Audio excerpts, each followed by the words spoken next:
നമസ്കാരം. 2025 current affairs സീരീസിൽ December മാസത്തിലെ കറണ്ട് അഫയേഴ്സ് ആണ് നമ്മൾ കഴിഞ്ഞ ക്ലാസ്സിൽ പഠിച്ചു തുടങ്ങിയത്. കഴിഞ്ഞ ക്ലാസ്സിൽ പ്രധാനമായിട്ടും കേരളവുമായി ബന്ധപ്പെട്ട വസ്തുതകളാണ് പഠിച്ചത്. ഇന്നത്തെ ക്ലാസ്സിൽ നമ്മൾ പ്രധാനമായിട്ടും ഫോക്കസ് ചെയ്യുന്നത് ഇന്ത്യയും ലോകവുമായി ബന്ധപ്പെട്ട വസ്തുതകളാണ്. അതുപോലെ ആസ്ഥ അക്കാഡമിയുടെ ഓൺലൈൻ കോഴ്സുകളിൽ പങ്കെടുക്കുന്നതിനും ഞങ്ങളുടെ മറ്റ് സേവനങ്ങൾക്കുമായി ആസ്ഥ അക്കാഡമി കേരള എന്ന ഞങ്ങളുടെ ലേണിംഗ് ആപ്പ് ഡൗൺലോഡ് ചെയ്യുക. ഇവിടെ നടക്കുന്ന ക്ലാസ്സുകളുടെ PDF നോട്ട്സിനായിട്ട് ഞങ്ങളുടെ ടെലഗ്രാം ചാനൽ കൂടി അംഗമാവുക. ഇനി അത് കഴിഞ്ഞിട്ട് വേറൊരു കാര്യം നിങ്ങളുടെ അടുത്ത് പറയാനുള്ളത്, ഈ അടുത്ത കാലത്ത് ആസ്ഥ അക്കാഡമി പ്രസിദ്ധീകരിച്ച ചില പുസ്തകങ്ങളാണ്. അത് പുസ്തകമെന്ന് പറയുമ്പോൾ A5 സൈസിലുള്ള പുസ്തകമാണ്. അതായത് വലിയ പുസ്തകമല്ല, ചെറിയ പുസ്തകങ്ങളാണ്. വളരെ പെട്ടെന്ന് വായിച്ച് പഠിക്കാൻ പറ്റുന്ന വിധത്തിലുള്ള പുസ്തകമാണ്. കറണ്ട് അഫയേഴ്സിന് വേണ്ടിയിട്ടുള്ള പുസ്തകമുണ്ട്. ഇന്ത്യൻ ഭരണഘടന അത്യാവശ്യമാണ്, എല്ലാ പരീക്ഷകൾക്കും വളരെ പ്രധാനപ്പെട്ട ഒരു ടോപ്പിക്കാണ്. അത് പഠിക്കാൻ പറ്റുന്ന വിധത്തിലുള്ള പുസ്തകമാണ്. വളരെ കുറച്ച് പേജുകൾ കൃത്യമായിട്ട് കാര്യങ്ങൾ അവതരിപ്പിച്ചിരിക്കുന്ന ഒരു പുസ്തകം. അസിസ്റ്റൻ്റ് പ്രസന്റ് ഓഫീസർ പരീക്ഷയ്ക്ക് വേണ്ടിയിട്ടുള്ള ഒരു പുസ്തകമുണ്ട്. 85 രൂപ മാത്രമാണ് അതിൻ്റെ വില. അതുപോലെ CPO അതിൻ്റെ സ്പെഷ്യൽ ടോപ്പിക്കിന് വേണ്ടിയിട്ടുള്ള ഒരു പുസ്തകമുണ്ട്. 110 രൂപ മാത്രമാണ് വില. അപ്പോൾ വളരെ അഫോർഡബിൾ ആയിട്ടുള്ള പ്രൈസിൽ കൃത്യമായി പഠിക്കാൻ പറ്റുന്ന വിധത്തിലുള്ള പുസ്തകങ്ങളാണ്. ഈ പുസ്തകം വാങ്ങാൻ താല്പര്യമുള്ളവർ ഈ കാണുന്ന നമ്പറിലോട്ട് വിളിക്കുക. അപ്പോൾ നമുക്ക് ക്ലാസ്സിനകത്തോട്ട് വരാം. ഞാൻ അജിത് സുമേരു. ഏവർക്കും ആസ്ഥ അക്കാഡമിയുടെ യൂട്യൂബ് ചാനലിലേക്ക് സ്വാഗതം.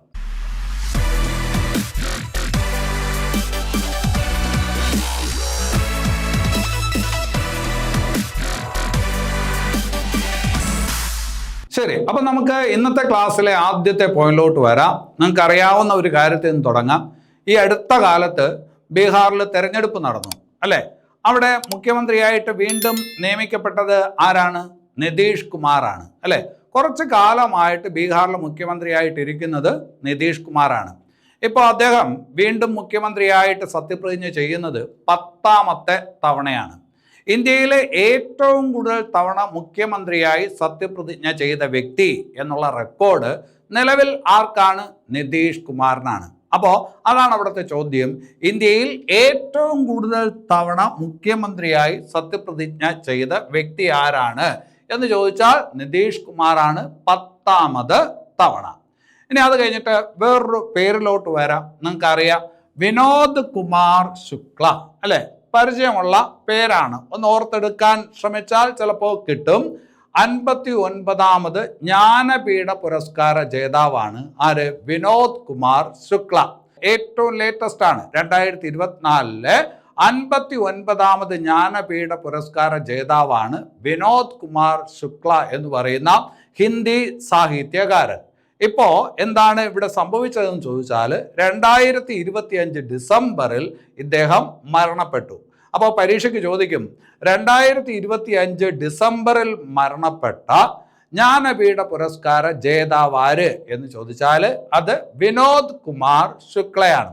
അല്ലെങ്കിൽ ഇങ്ങനെ തന്നെ ചോദിക്കും, 2024 59ാമത് ജ്ഞാനപീഠ പുരസ്കാരം ലഭിച്ചത് ആർക്കെന്ന് ചോദിക്കും. അങ്ങനെ ചോദിച്ചാൽ അതിൻ്റെ ഉത്തരവ് തന്നെ വിനോദ് കുമാർ ശുക്ല.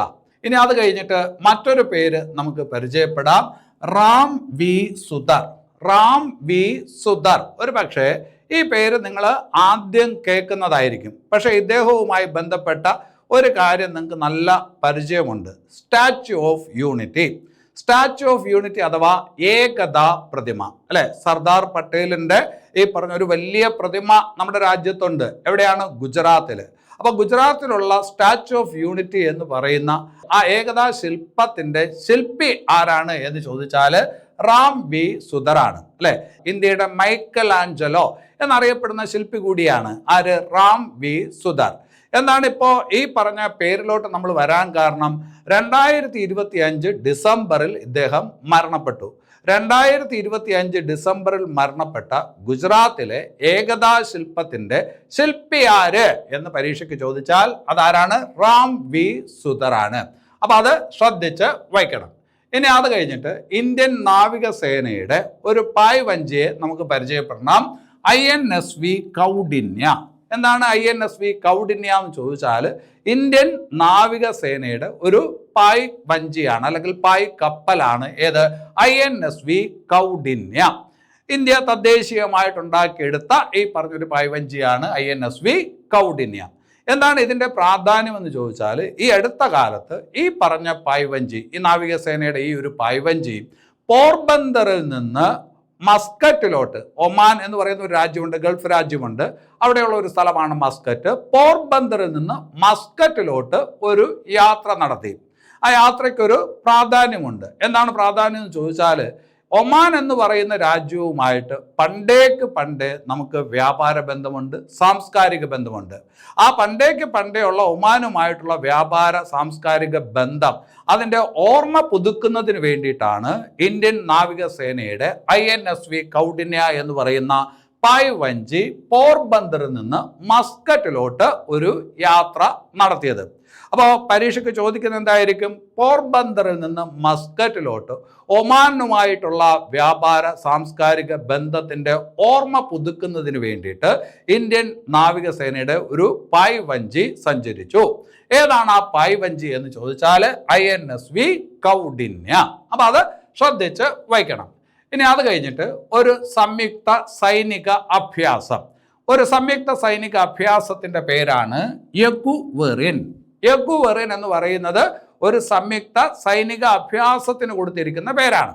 ഏതൊക്കെ രാജ്യങ്ങൾ തമ്മിലുള്ള സംയുക്ത സൈനിക അഭ്യാസത്തിനാണ് യഗുവറിൻ എന്ന പേര് നൽകിയിരിക്കുന്നത് എന്ന് ചോദിച്ചാൽ അത് ഇന്ത്യയും മാലദ്വീപും തമ്മിലുള്ള സംയുക്ത സൈനിക അഭ്യാസത്തിന് കൊടുത്തിരിക്കുന്ന പേരാണ് യഗുവറിൻ. വേറൊരു പ്രത്യേകതയുണ്ട്, പരീക്ഷയ്ക്ക് ചോദിക്കാനുള്ള സാധ്യത കൂടുതലാണ്. എന്തുകൊണ്ടാണ്? യഗുവറിൻ എന്ന് പറയുന്ന ഈ സംയുക്ത സൈനിക അഭ്യാസം 2025 ഇത് കാലങ്ങളായിട്ട് നടക്കുന്നതാണ്, വർഷം തോറും ഉള്ളതാണ്, അടുത്ത കൊല്ലവും നടക്കും. ഇത്തവണ നടന്നത് എവിടെ വെച്ചാണെന്ന് ചോദിച്ചാൽ തിരുവനന്തപുരത്ത് വെച്ചിട്ടാണ്. അപ്പോൾ ഇന്ത്യയും മാലദ്വീപും തമ്മിലുള്ള സംയുക്ത സൈനിക അഭ്യാസം യഗുവറിൻ 2025 നടന്നത് എവിടെ വെച്ച് എന്ന് ചോദിച്ചാൽ എവിടെ വെച്ചാണ്? തിരുവനന്തപുരത്ത് വച്ചിട്ടാണ്. ഇനി അത് കഴിഞ്ഞിട്ട് 2025 ഡിസംബറിൽ ഫിഫയുടെ പുതിയ റാങ്കിങ് വന്നു. അതായത് ഫുട്ബോൾ കളിക്കുന്ന രാജ്യങ്ങളുടെ റാങ്ക്, അതിൻ്റെ പുതിയ റാങ്കിങ് വന്നു. ആ റാങ്കിങ്ങിൽ 1-ാം സ്ഥാനത്തുള്ള രാജ്യം ഏതെന്ന് ചോദിച്ചാൽ നിങ്ങൾക്കറിയാം, അത് സ്പെയിനാണ്. ഏത് രാജ്യമാണ്? സ്പെയിൻ. അപ്പോൾ ഫിഫയുടെ 2025 ഡിസംബറിലെ പുതിയ റാങ്കിങ് പ്രകാരം 1-ാം സ്ഥാനത്തുള്ള രാജ്യം എന്ന് പറയുന്നത് സ്പെയിനാണ്. 2-ാം സ്ഥാനത്താണ് അർജന്റീന. 3-ാം സ്ഥാനത്ത് തൊട്ട് പിറകെ ആരുണ്ട്? ഫ്രാൻസ് ഉണ്ട്. അപ്പോൾ 1, 2, 3 റാങ്കുകളിലുള്ള രാജ്യങ്ങൾ ഏതൊക്കെയെന്ന് മനസ്സിലായി. 1 സ്പെയിനാണ്, 2 അർജന്റീനയാണ്, 3 ഫ്രാൻസ് ആണ്. ഇനി അവിടെ പരീക്ഷയ്ക്ക് ചോദിക്കുന്ന ഒരു ചോദ്യം എന്താണ്? ഈ പറഞ്ഞ പട്ടികയിൽ ഇന്ത്യയുടെ റാങ്ക് എത്രയാണ്? പുതുക്കിയ ഫിഫ റാങ്കിങ് അനുസരിച്ച് ഇന്ത്യയുടെ റാങ്ക് എത്രയാണ് എന്ന് ചോദിക്കും. അങ്ങനെ ചോദിച്ചാൽ അത് 142 ആണ്. അപ്പോൾ ഫിഫ റാങ്കിങ് അതിൽ ഇന്ത്യയുടെ റാങ്ക് എത്ര എന്ന് ചോദിച്ചാൽ 142 ആണ്. 2025 തന്നെ കുറച്ച് കാലങ്ങൾക്ക് മുമ്പ് റാങ്കിങ്ങിൽ നമ്മൾ കുറച്ചുകൂടി ബെറ്റർ പൊസിഷനിലായിരുന്നു. പക്ഷേ ഇപ്പോൾ നമ്മൾ താഴോട്ട് പോയി. അപ്പോൾ ആ പഴയ റാങ്ക് ഇനി പഠിക്കേണ്ട കാര്യമില്ല. പുതിയ റാങ്കിങ് ഓർത്തു വയ്ക്കണം, 142 ആണ് ഇന്ത്യയുടെ റാങ്ക്. അവിടെ ഒരു കാര്യം കൂടി നിങ്ങൾ മനസ്സിലാക്കിക്കോണം, കറണ്ട് അഫയേഴ്സ് ഭാഗത്ത് ചോദിക്കാൻ കൊള്ളാവുന്ന ഒരു ചോദ്യമാണ്. ഇന്ത്യൻ ദേശീയ ടീമിൻ്റെ ഇപ്പോഴത്തെ ഫുട്ബോൾ കോച്ച് ആരെന്ന് ചോദിച്ചാൽ അതൊരു നല്ല ചോദ്യമായിരിക്കും. കുറേ കാലത്തിന് ശേഷമാണ് വീണ്ടും ഒരു ഇന്ത്യക്കാരൻ ഇന്ത്യൻ ഫുട്ബോൾ ടീമിൻ്റെ കോച്ചാവുന്നത്. ആരാണെന്ന് ചോദിച്ചാൽ ഖാലിദ് ജമീലാണ്. ആരാണ്? ഖാലിദ് ജമീൽ. അപ്പോൾ ഇന്ത്യയുടെ ഇപ്പോഴത്തെ ഫുട്ബോൾ കോച്ച് ആരെന്ന് ചോദിച്ചാൽ, പരിശീലകൻ ആരെന്ന് ചോദിച്ചാൽ ഖാലിദ് ജമീലാണ്. അല്ലെ, ഇന്ത്യൻ ക്രിക്കറ്റ് ടീമിന്റെ കോച്ചാണ് ഗൗതം ഗംഭീർ എന്ന് നിങ്ങൾക്ക് അറിയാം ഇപ്പോഴത്തത്, അല്ലെ. ഒരു പക്ഷേ അത് മാറുമായിരിക്കും. ഇപ്പോൾ എന്തായാലും ഗൗതം ഗംഭീർ ആണ്. അതുപോലെ ഇന്ത്യൻ ഫുട്ബോൾ ടീമിന്റെ കോച്ചാണ് ആര്? ഖാലിദ് ജമീൽ. അപ്പൊ അത് ഓർത്തു വയ്ക്കണം. ഫിഫ റാങ്കിങ്ങിൽ ഇന്ത്യയുടെ സ്ഥാനം എത്ര? 142. ഇനി അത് കഴിഞ്ഞിട്ട് INS കദംബ. INS കദംബ എന്ന് പറയുന്നത് ഇന്ത്യൻ നാവികസേനയുടെ ഒരു നേവൽ ബേസ് ആണ്. ഇന്ത്യൻ നാവികസേനയുടെ ഒരു നേവൽ ബേസ് ആണ് INS കദംബ. എൻ്റെ ചോദ്യം ഇതാണ്, INS കദംബ എന്ന് പറയുന്ന നാവിക ബേസ്, നേവൽ ബേസ് എവിടെയാണ്, ഏത് സംസ്ഥാനത്താണ് എന്നുള്ളതാണ്. അത് കർണാടകയിലാണ്. കർണാടകയിൽ എവിടെയെന്ന് ചോദിച്ചാൽ കർണാടകയിൽ കർവാർ എന്ന് പറയുന്ന സ്ഥലത്താണ്. അപ്പൊ INS കദംബ എന്ന് പറയുന്ന നേവൽ ബേസ് എവിടെയാണ്? കർണാടകയിലെ കർവാർ, അല്ലെ? കറണ്ട് അഫയേഴ്സ് ഭാഗത്ത് നമ്മൾ ഇത് പഠിക്കുന്നത് എന്തുകൊണ്ടാണ്? ഈ അടുത്ത കാലത്ത്, അതായത് 2025 ഡിസംബറിൽ നമ്മുടെ രാഷ്ട്രപതി ഈ നേവൽ ബേസ് സന്ദർശിച്ചിരുന്നു. 2025 ഡിസംബറിൽ നമ്മുടെ രാഷ്ട്രപതി INS കദംബ സന്ദർശിച്ചിരുന്നു. അതുമായി ബന്ധപ്പെട്ട് വാർത്തകൾ വന്നിരുന്നു. അവിടെ സന്ദർശിക്കുക മാത്രമല്ല, അവർ ഒരു അന്തർവാഹിനിയിൽ സഞ്ചരിക്കുകയും ചെയ്തു. അവിടെ വരുന്നപ്പോൾ ഒരു അന്തർവാഹിനിയിൽ സഞ്ചരിക്കുകയും ചെയ്തു. അന്തർവാഹിനിയിൽ സഞ്ചരിക്കുന്ന ഇന്ത്യയുടെ 2ാമത്തെ രാഷ്ട്രപതിയായിട്ട് ദ്രൗപദി മുർമു മാറുകയും ചെയ്തു. അപ്പോൾ അതൊക്കെ എവിടെ വെച്ചിട്ടാണ്? INS കദംബ എന്ന് പറയുന്ന നേവൽ ബേസിൽ വെച്ചിട്ടാണ്. അപ്പോൾ ആ അന്തർവാഹിനിയിൽ സഞ്ചരിക്കുന്ന ഇന്ത്യയുടെ 2ാമത്തെ രാഷ്ട്രപതിയാണ് ആര്? ദ്രൗപദി മുർമു, അല്ലെ? അപ്പോൾ ആരാണ് 1ാമത്തെ രാഷ്ട്രപതി എന്ന് അറിയാൻ ഒരു കൗതുകം തീർച്ചയായിട്ടും നിങ്ങൾക്ക് ഉണ്ടായിരിക്കും. APJ അബ്ദുൽ കലാമാണ് അന്തർവാഹിനിയിൽ സഞ്ചരിച്ച ഇന്ത്യയുടെ ആദ്യത്തെ രാഷ്ട്രപതി. 2ാമത്തെ രാഷ്ട്രപതി ആരാണ്? ദ്രൗപദി മുർമു ആണ്. ഇതുപോലെ പരീക്ഷയ്ക്ക് ചോദിക്കാൻ കൊള്ളാവുന്ന ഒരു ചോദ്യമാണ് സിയാച്ചിൻ, അല്ലെ? ഇന്ത്യയുടെ വളരെ പ്രധാനപ്പെട്ട ഒരു യുദ്ധ മേഖലയാണ് സിയാച്ചിൻ എന്ന് പറയുന്നത്. പർവ്വത മേഖലയാണ്, ഒരുപാട് തണുപ്പുള്ള ഒരു സ്ഥലമാണ്. ആ സിയാച്ചിൻ സന്ദർശിച്ച ഇന്ത്യയുടെ എത്രാമത് രാഷ്ട്രപതിയാണ് ദ്രൗപദി മുർമു എന്ന് ചോദിച്ചാലോ? 3ാമത്തെ രാഷ്ട്രപതിയാണ്. സിയാച്ചിൻ പർവ്വതനിരകൾ സന്ദർശിക്കുന്ന ഇന്ത്യയുടെ എത്രാമത് രാഷ്ട്രപതിയാണ് ദ്രൗപദി മുർമു എന്ന് ചോദിച്ചാൽ 3ാമത്തെ രാഷ്ട്രപതിയാണ്. സിയാച്ചിൻ സന്ദർശിക്കുന്ന ആദ്യത്തെ രാഷ്ട്രപതി APJ അബ്ദുൽ കലാമാണ്. 2ാമത്തെ രാഷ്ട്രപതി പഴയ രാഷ്ട്രപതി രാംനാഥ് കോവിന്ദാണ്. ഇപ്പോ 3ാമത്തെ രാഷ്ട്രപതി ആര്? ദ്രൗപദി മുർമു. അതുപോലെ യുദ്ധവിമാനത്തിൽ പറന്ന എത്രാമത് രാഷ്ട്രപതിയാണ് ദ്രൗപദി മുർമു എന്ന് ചോദിച്ചാൽ 3ാമത്തെ രാഷ്ട്രപതിയാണ്. യുദ്ധവിമാനത്തിൽ പറന്ന ആദ്യത്തെ രാഷ്ട്രപതി APJ അബ്ദുൽ കലാമാണ്. 2ാമത്തെ രാഷ്ട്രപതി പ്രതിഭ പാട്ടീലാണ്. 3ാമത്തെ രാഷ്ട്രപതിയാണ് ആര്? ദ്രൗപദി മുർമു. പക്ഷേ 2 വ്യത്യസ്ത യുദ്ധവിമാനങ്ങളിൽ പറന്ന ആദ്യത്തെ രാഷ്ട്രപതി ആരെന്ന് ചോദിച്ചാൽ അത് ദ്രൗപദി മുർമു ആണ്. അല്ലെങ്കിൽ റാഫേൽ യുദ്ധവിമാനത്തിൽ പറന്ന ആദ്യത്തെ രാഷ്ട്രപതി ആര് എന്ന് ചോദിച്ചാൽ അത് ദ്രൗപദി മുർമു ആണ്. വേറൊരു രാഷ്ട്രപതിമാരും റാഫേൽ യുദ്ധവിമാനത്തിൽ സഞ്ചരിച്ചിട്ടില്ല. അതുകൊണ്ടാണ് 2 വ്യത്യസ്ത യുദ്ധവിമാനങ്ങളിൽ സഞ്ചരിച്ച ആദ്യത്തെ രാഷ്ട്രപതി ആരെന്ന് ചോദിച്ചാൽ അത് ആരാണ്? ദ്രൗപദി മുർമു ആണ്. ഈ 3 കേസിലും ആദ്യം വരുന്ന രാഷ്ട്രപതി APJ അബ്ദുൽ കലാമാണ്. അപ്പൊ ഇതെല്ലാം നമ്മൾ പറഞ്ഞതിന് ഒരു കാരണമുണ്ട്. INS കദംബ എന്ന് പറയുന്ന നേവൽ ബേസ് എവിടെയാണ്? കർണാടകയിൽ എവിടെയാണ്? കർവാർ എന്ന് പറയുന്ന സ്ഥലത്താണ്. ഇനി അത് കഴിഞ്ഞിട്ട് ഇന്ത്യയിലെ ആദ്യത്തെ എലിവേറ്റഡ് റെയിൽവേ സ്റ്റേഷൻ. ഇന്ത്യയിലെ ആദ്യത്തെ എലിവേറ്റഡ് റെയിൽവേ സ്റ്റേഷൻ എന്ന് പറഞ്ഞാൽ ഉയരത്തിലുള്ള, അതായത് ഈ പറഞ്ഞ താഴെ കൂടെ റോഡും കാര്യങ്ങളും ഗതാഗതവും ഒക്കെ പഴയതുപോലെ തന്നെ നടക്കും. പക്ഷേ ഈ പറഞ്ഞ ഉയരത്തിലായിട്ടാണ് ഈ പറഞ്ഞ പുതിയ റെയിൽവേ സ്റ്റേഷൻ പണിത് വയ്ക്കുന്നത്. മുകളിലായിട്ടാണ്, റോഡിന് മുകളിലായിട്ടാണ്. അപ്പോൾ അങ്ങനെ പണിയുന്ന റെയിൽവേ സ്റ്റേഷനെയാണ് നമ്മൾ എലിവേറ്റഡ് റെയിൽവേ സ്റ്റേഷൻ എന്ന് പറയുന്നത്.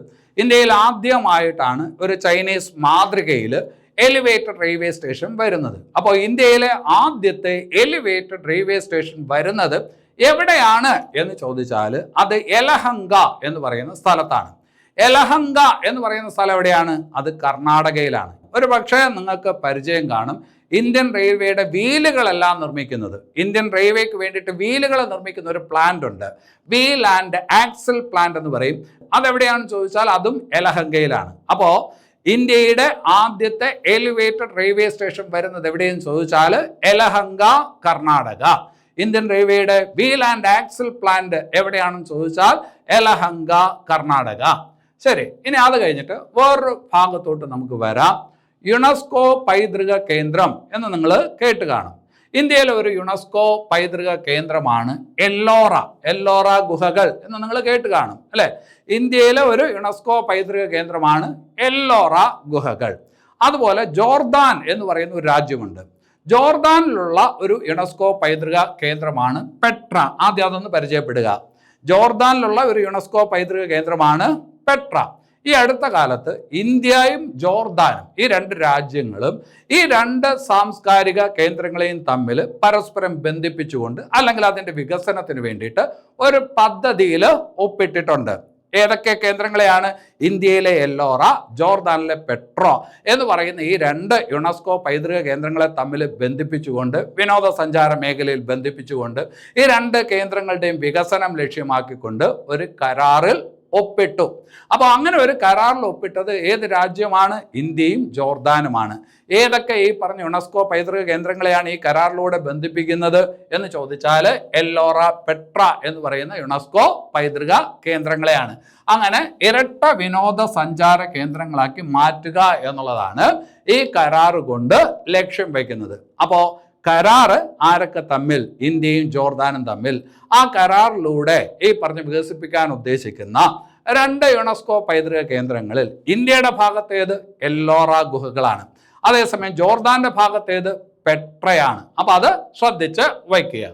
ഇനി അത് കഴിഞ്ഞിട്ട് ഇന്ത്യയിലെ ആദ്യത്തെ table top red road marking എന്ന് പറഞ്ഞു കഴിഞ്ഞാൽ വന്യമൃഗ സംരക്ഷണത്തിന് വേണ്ടിയിട്ടുള്ള ഈ പറഞ്ഞ നാഷണൽ ഹൈവേ അതോറിറ്റിയുടെ ഒരു ശ്രമമാണ്.